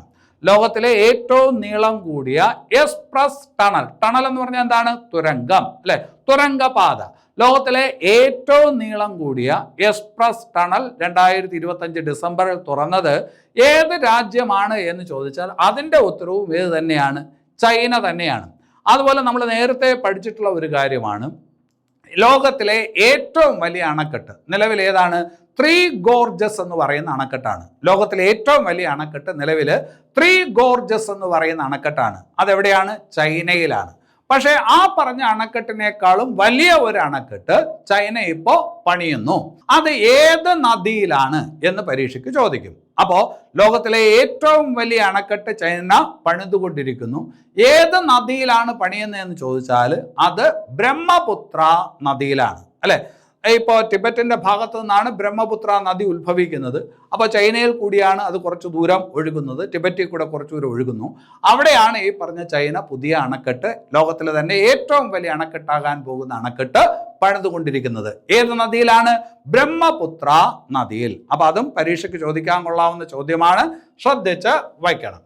ഇനി അത് കഴിഞ്ഞിട്ട് 2025 ഡിസംബറിൽ പോസ്റ്റൽ സമ്പ്രദായം അവസാനിപ്പിച്ച രാജ്യം ഏത്? അല്ലെ? ഇപ്പൊ ആർക്കാണ് കത്തെഴുതാൻ സമയം? അതിന് ആവശ്യമില്ല, ഇമെയിലായി, അല്ലെ? അത് കഴിഞ്ഞിട്ട് ഈ പറഞ്ഞ വാട്സപ്പ് ഉണ്ട്, അതുപോലെ മെസ്സഞ്ചർ ആപ്പുകളുണ്ട്, ഒരുപാടുണ്ട്. അപ്പം ഈ പറഞ്ഞ ആശയവിനിമയത്തിന് ഒരുപാട് സംവിധാനം ഇപ്പോൾ ഉണ്ട്. അതുകൊണ്ട് ഈ പറഞ്ഞ പഴയതുപോലെ കത്തെഴുതേണ്ട ആവശ്യമൊന്നുമില്ല. അപ്പൊ 2025 പോസ്റ്റൽ സമ്പ്രദായം പൂർണ്ണമായിട്ടും അവസാനിപ്പിച്ച രാജ്യം ഏതെന്ന് ചോദിച്ചാൽ അത് ഡെൻമാർക്കാണ്. 2025 പോസ്റ്റൽ സമ്പ്രദായം പൂർണ്ണമായി അവസാനിപ്പിച്ച രാജ്യമാണ് ഏത്? ഡെൻമാർക്ക്. ഇതുപോലൊരു കാര്യം നമ്മൾ നേരത്തെ പഠിച്ചിട്ടുണ്ട്. 2025 ഡിസംബറോടുകൂടി പൂർണ്ണമായിട്ടും കറൻസി നിർത്തലാക്കിയ രാജ്യം, ലോകത്തെ ആദ്യത്തെ കറൻസി രഹിത രാജ്യം എന്ന് നമുക്ക് പറയാം. അവിടെ ഇപ്പോൾ കറൻസി ഇല്ല, കറൻസി അവർ നിർത്തലാക്കി. ഏതാണ് ആ രാജ്യമെന്ന് ചോദിച്ചാൽ സ്വീഡനാണ്. 2025 ഡിസംബർ 30 പൂർണ്ണമായിട്ടും കറൻസി ഇല്ലാതാക്കിയ അല്ലെങ്കിൽ കറൻസി രഹിതമായ രാജ്യമായിട്ട് മാറിയ രാജ്യം ഏതെന്ന് ചോദിച്ചാൽ അത് സ്വീഡനാണ്. സ്വീഡന്റെ കറൻസി ആയിരുന്നു സ്വീഡിഷ് ക്രോണ. സ്വീഡിഷ് ക്രോണയായിരുന്നു സ്വീഡന്റെ കറൻസി. ആ കറൻസി അവർ നിർത്തി. അപ്പോൾ അതെല്ലാം പേയ്മെന്റുകളെല്ലാം എന്തുവഴിയായി? അത് ഈ പറഞ്ഞ ഡിജിറ്റൽ പേയ്മെന്റ് ആയി, അല്ലെ? അപ്പൊ അവിടെ കറൻസി ഇല്ല. അപ്പൊ 2025 ഡിസംബറോടുകൂടി പൂർണ്ണമായിട്ടും കറൻസി രഹിത രാജ്യമായിട്ട് മാറിയത് സ്വീഡനാണ്. അതുപോലെ 2025 ഡിസംബറോടുകൂടി പൂർണ്ണമായിട്ടും പോസ്റ്റൽ സമ്പ്രദായം അവസാനിപ്പിച്ച രാജ്യം എന്ന് പറയുന്നത് ഡെൻമാർക്കാണ്. അപ്പൊ അത് ശ്രദ്ധിക്കണം. ഇനി അത് കഴിഞ്ഞിട്ട് 2025 ഫിഫ ദി ബെസ്റ്റ് പുരസ്കാരം, ഫിഫ ദി ബെസ്റ്റ് പുരസ്കാരം, അല്ലെ? അപ്പോൾ ഫുട്ബോൾ രംഗത്തെ മികവിന് കൊടുക്കുന്ന പുരസ്കാരമാണ് ഫിഫ ദി ബെസ്റ്റ് പുരസ്കാരം എന്ന് നിങ്ങൾക്കറിയാം. ഫുട്ബോൾ താരത്തിനാണ് ഫിഫ ദി ബെസ്റ്റ് പുരസ്കാരം ലഭിക്കുന്നത്. പുരുഷ താരത്തിനും ഫിഫ ദി ബെസ്റ്റ് പുരസ്കാരമുണ്ട്, വനിതാ താരത്തിനും ഫിഫ ദി ബെസ്റ്റ് പുരസ്കാരമുണ്ട്. അപ്പോൾ 2025 ഫിഫ ദി ബെസ്റ്റ് പുരസ്കാരം നേടിയ പുരുഷ താരം ആര് എന്ന് ചോദിച്ചാൽ അത് ഉസ്മാൻ ഡെംബാലെയാണ്. നമുക്കറിയാം, ഫ്രഞ്ച് ഫുട്ബോളറാണ് ആര്? ഉസ്മാൻ ഡെംബാലെ. നേരത്തെ നമ്മൾ ഇദ്ദേഹത്തിൻ്റെ പേര് പഠിച്ചിട്ടുണ്ട്. 2025 ബാലൻ ഡിയോർ പുരസ്കാരം, 2025 ഫുട്ബോളുമായി ബന്ധപ്പെട്ട ഒരു പുരസ്കാരമാണ് ബാലൻ ഡിയോർ പുരസ്കാരം, അല്ലെ? 2025 ബാലൻ ഡിയോർ പുരസ്കാരം ലഭിച്ച പുരുഷ താരം ആര്? അതും ഈ പറഞ്ഞ ഉസ്മാൻ ഡെംബാലെയാണ്. അതേസമയം 2025 ബാലൻ ഡിയോർ പുരസ്കാരം ലഭിച്ച വനിതാ താരം ആര്? അത് നിങ്ങൾ പഠിച്ചിട്ടുണ്ട്, അയറ്റിന ബോൺമെറ്റി. അയറ്റിന ബോൺമെറ്റി, ഇവിടെ സ്പെല്ലിംഗ് തെറ്റാണ്, അയറ്റിന ബോൺമെറ്റി ആണ് 2025 ബാലൻ ഡിയോർ പുരസ്കാരം നേടിയ വനിത. ഇപ്പോൾ 2025 ഫിഫ ദി ബെസ്റ്റ് പുരസ്കാരം നേടിയ വനിത ആരെന്ന് ചോദിച്ചാൽ അവർ തന്നെയാണ് അയറ്റിന ബോൺമെറ്റി. അയറ്റിന ബോൺമെറ്റി. അപ്പോൾ 2025 ഫിഫ ദി ബെസ്റ്റ് പുരസ്കാരം നേടിയ പുരുഷ താരം ഉസ്മാൻ ഡെംബാലെ, 2025 ഫിഫ ദി ബെസ്റ്റ് പുരസ്കാരം നേടിയ വനിതാ താരം അയറ്റിന ബോൺമെറ്റി. നിങ്ങൾക്കറിയാം, അയറ്റിന ബോൺമെറ്റി എന്ന് പറയുന്നത് സ്പെയിനിലെ ഫുട്ബോൾ താരമാണ്. ഉസ്മാൻ ഡെംബാലെ ഫ്രഞ്ച് ഫുട്ബോൾ താരമാണ്. അതുപോലെ 2025 പുരുഷ ബാലൻ ഡിയോർ പുരസ്കാരം നേടിയത് ആരാണ്? ഉസ്മാൻ ഡെംബാലെ തന്നെയാണ്. 2025 വനിതാ ബാലൻഡിയോർ പുരസ്കാരം ലഭിച്ചത് ആർക്കാണ്? അത് അയറ്റ്ന ബോൺമെറ്റിക് ആണ്. 2025 അവർക്കായിരുന്നു, 2024 അവർക്കായിരുന്നു, 2023 അവർക്കായിരുന്നു. തുടർച്ചയായിട്ട് 3 ബാലൻഡിയോർ പുരസ്കാരം നേടുന്ന ആദ്യ വനിതയും അവരാണ്, സ്പെയിനിന്റെ അയറ്റ്ന ബോൺമെറ്റിക്. അപ്പൊ അത് ശ്രദ്ധിച്ച് വയ്ക്കുക. ഇനി അത് കഴിഞ്ഞിട്ട് 2025 ലോക റാപ്പിഡ് ചെസ് കിരീടം നേടിയത് ആരാണ്? 2025 ലോക റാപ്പിഡ് ചെസ് കിരീടം നേടിയത് ആരെന്ന് ചോദിച്ചാൽ മാഗ്നസ് കാൾസൺ ആണ്. നോർവേയുടെ മാഗ്നസ് കാൾസൺ ആണ് 2025 ലോക റാപ്പിഡ് ചെസ് കിരീടം നേടിയത്. ശ്രദ്ധിച്ചു വെക്കണം, പരീക്ഷയ്ക്ക് ചോദിക്കാൻ കൊള്ളാം. അപ്പൊ 2025 ലോക റാപ്പിഡ് ചെസ് കിരീടം നേടിയത് ആരെന്ന് ചോദിച്ചാൽ അത് ആരാണ്? Magnus Carlsen. Magnus Carlsen. ഇനി അത് കഴിഞ്ഞിട്ട് നിങ്ങൾക്കറിയാം 2025 അല്ലെ, 2025 ഐക്യരാഷ്ട്ര സംഘടന പ്രഖ്യാപിച്ചിരുന്നത് international year of quantum science and technology ആയിട്ടാണ് അല്ലെ. 2025 ഐക്യരാഷ്ട്ര സംഘടന international year of quantum science and technology ആയിട്ട് പ്രഖ്യാപിച്ചിരുന്നു. ഇന്റർനാഷണൽ ഇയർ ഓഫ് കോഓപ്പറേഷൻ, സഹകരണ സംഘങ്ങളുടെ വർഷമായിട്ട് പ്രഖ്യാപിച്ചിരുന്നു. International year of glacier preservation, ഹിമാനികളുടെ സംരക്ഷണ വർഷമായിട്ട് പ്രഖ്യാപിച്ചിരുന്നു. International year of peace and trust, അതായത് ഈ പറഞ്ഞ സമാധാനത്തിന്റെയും വിശ്വാസത്തിന്റെയും വർഷമായിട്ട് 2025 പ്രഖ്യാപിച്ചിരുന്നു എന്ന് നമുക്ക് അറിയാം. ഇതിപ്പോ 2026 ഐക്യരാഷ്ട്ര സംഘടന ചില പ്രത്യേക വർഷമായിട്ട് പ്രഖ്യാപിച്ചിട്ടുണ്ട്. അതേതൊക്കെയാണെന്ന് പഠിച്ചു വെക്കണം, വരുന്ന പരീക്ഷകൾക്ക് ചോദിക്കും. ആദ്യം തന്നെ പരീക്ഷ ഹാളിൽ ചെന്ന് ഉത്തരം എഴുതേണ്ട ഒരു കാര്യമാണ്, ശ്രദ്ധിച്ചു വെക്കണം. International year of woman farmer 2026 ഐക്യരാഷ്ട്ര സംഘടന പ്രഖ്യാപിച്ചിരിക്കുന്നത് എങ്ങനെയാണ്? International year of woman farmer, അതായത് കർഷക വനിതകളുടെ വർഷം. 2026 കർഷക വനിതകളുടെ വർഷമായിട്ട് പ്രഖ്യാപിച്ചിട്ടുണ്ട് ഐക്യരാഷ്ട്ര സംഘടന. അപ്പോൾ international year of woman farmer ആയിട്ട് ഐക്യരാഷ്ട്ര സംഘടന ആചരിക്കാൻ നിർദ്ദേശിച്ചിരിക്കുന്ന വർഷമാണ് 2026. ഇനി അത് കഴിഞ്ഞിട്ട് international year of rangelands and pastoralists, international year of rangelands and pastoralists. Pastoralists എന്ന് പറഞ്ഞു കഴിഞ്ഞാൽ ഇടയന്മാർ. പിന്നെ അത് കഴിഞ്ഞിട്ട് റേഞ്ച് ലാൻഡ്സ് എന്ന് പറഞ്ഞാൽ എന്താണ്? മേച്ചിലിടങ്ങൾ, കന്നുകാലികളെ അല്ലെങ്കിൽ ഈ പറഞ്ഞ ആടുമാടുകളെയൊക്കെ മേക്കാൻ വിടുന്ന സ്ഥലങ്ങൾ. അപ്പോൾ മേച്ചിലിടങ്ങളുടെയും അതുപോലെ തന്നെ ഈ പറഞ്ഞ ആട്ടിടയന്മാരുടെയും അല്ലെങ്കിൽ ഇടയന്മാരുടെയും വർഷമായിട്ട് ആചരിക്കുന്ന വർഷം ഏത്? 2026. അപ്പോൾ international year of woman farmer ആണ്, international year of rangelands and pastoralists ആണ്, അതായത് ഇടയന്മാരുടെയും മേച്ചിലിടങ്ങളുടെയും വർഷമായിട്ട് ആചരിക്കുന്നത് 2026 ആണ്. അതുപോലെ international year of volunteers of sustainable development. Sustainable development പരിചയപ്പെടേണ്ട ഒരു വാക്കാണ് സുസ്ഥിര വികസനം. എന്താണ് സുസ്ഥിര വികസനം? സസ്റ്റൈനബിൾ ഡെവലപ്മെന്റ് എന്ന് പറഞ്ഞാൽ സുസ്ഥിര വികസനം. എന്താണ് അതുകൊണ്ട് ഉദ്ദേശിക്കുന്നത്? ആ വാക്കുകൊണ്ട് ഉദ്ദേശിക്കുന്നത് എന്താണ്? വികസനം വേണം, പക്ഷെ വികസനത്തിന് വേണ്ടിയിട്ട് പ്രകൃതി വിഭവങ്ങളെ അമിതമായിട്ട് ചൂഷണം ചെയ്യാൻ പാടില്ല. ഭാവിക്ക് വേണ്ടി അത് കരുതുകയും വേണം. അപ്പോൾ ഭാവിയെ ഓർത്തുകൊണ്ട്, വരുന്ന തലമുറ ഓർത്തുകൊണ്ടുള്ള വികസനം, അതിനെയാണ് നമ്മൾ സസ്റ്റൈനബിൾ ഡെവലപ്മെന്റ് എന്ന് പറയുന്നത് അല്ലെ. അപ്പോൾ 2026 international year of volunteers four sustainable development, അതായത് സുസ്ഥിര വികസനത്തിന് വേണ്ടിയിട്ടുള്ള സന്നദ്ധ ഭടന്മാരുടെ വർഷമായിട്ടും ഏതിനെ ആചരിക്കുന്നു? 2026 ആചരിക്കുന്നു. അപ്പോൾ നമ്മളിപ്പോൾ കഴിഞ്ഞ 2 ക്ലാസ്സുകളിലായിട്ട് 2025 ഡിസംബർ മാസത്തിലെ കറണ്ട് അഫയേഴ്സ് ആണ് പറഞ്ഞത്. ഞാൻ പറഞ്ഞ ഒരൊറ്റ പോയിന്റ് പോലും ഒഴിവാക്കിക്കൊണ്ട് നിങ്ങൾക്ക് പരീക്ഷയ്ക്ക് പോകാനായിട്ട് പറ്റത്തില്ല. അതെല്ലാം പരീക്ഷയ്ക്ക് ചോദിക്കാനുള്ള സാധ്യത വളരെ കൂടുതലുള്ള പോയിന്റ്സുകളാണ് പറഞ്ഞത്. അല്ലാതെയുള്ള കാര്യങ്ങളുമുണ്ട്. എല്ലാ കാര്യങ്ങളും ക്ലാസ്സിനകത്ത് ഉൾക്കൊള്ളിക്കാൻ പറ്റത്തില്ല, ക്ലാസ് ഒരുപാട് നീണ്ടുപോകും. അങ്ങനെയുള്ള കാര്യങ്ങളെല്ലാം നോട്ട്സ് ആയിട്ട് കൊടുത്തിട്ടുണ്ട്. അപ്പോൾ ഈ ക്ലാസ്സുകളിലൂടെ ഉദ്ദേശിക്കുന്നത് എന്താണ്? കുറച്ച് കറണ്ട് അഫയേഴ്സ് പറഞ്ഞു തീർക്കുക എന്നുള്ളതല്ല, വാക്കുകളെ പരിചയപ്പെടുത്തുക, സംഭവങ്ങളെ പരിചയപ്പെടുത്തുക, ആ പറഞ്ഞ വിഷയങ്ങളുമായിട്ട് നിങ്ങളെ കൂടുതൽ അടുപ്പിക്കുക. അതിനുള്ള ഒരു ശ്രമം കൂടി ബോധപൂർവം ഇവിടെ നടത്തുന്നുണ്ട്. അത് നിങ്ങൾക്ക് മനസ്സിലാകുന്നു എന്ന് വിചാരിക്കുന്നു. അതൊക്കെ ഇങ്ങനെ ഒരു ചാനലിൽ കൂടി പറഞ്ഞൊപ്പിക്കുക എന്ന് പറയുന്നത് ഇത്ര പ്രയാസമുള്ള കാര്യമാണ്. അപ്പോൾ അതിനെ നിങ്ങൾ വിലമതിക്കും എന്നാണ് ഞാൻ പ്രതീക്ഷിക്കുന്നത്. അതായത് ഈ വീഡിയോ നിങ്ങൾക്ക് ഇഷ്ടമാണ് എങ്കിൽ തീർച്ചയായിട്ടും ലൈക്ക് ചെയ്യണം, കമൻറ്റ് ചെയ്യണം, പ്രോത്സാഹിപ്പിക്കണം. ഈ ചാനലിനെ കൂടുതൽ ആൾക്കാരിലോട്ട് എത്തിക്കണം. ആ കടമ നിങ്ങൾ നിർവഹിക്കുമെന്നുള്ള പ്രതീക്ഷയോടുകൂടി നിർത്തുന്നു. അടുത്ത ക്ലാസ്സിൽ വീണ്ടും കാണാം. എല്ലാവർക്കും നല്ലത് വരട്ടെ. നന്ദി.